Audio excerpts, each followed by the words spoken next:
උත්සලකල සිටින්නේ කතරගම දේවී ස්වාමී දරුවාණන් වහන්සේ. කතරගම කන්දට මා කතරගමට කුඩා කතරගමට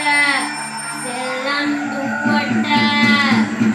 ලෑන දුවට මණික් ගංගාවට මුතු පන්තියට කිරිවේර වහන්සේට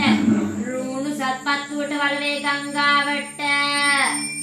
යාතින් බලමුදි වැස්නා ඔබ වහන්සේට රන්නුණු දවසක් දානි වන අතරතුරේදී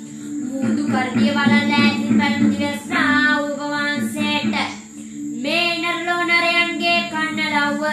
පුදුම කරුණාවට ගන්නවයි පිනට පීඩ වෙනවයි දැන වැරදි කෝටියක් පරදි වලට සමා වෙනවයි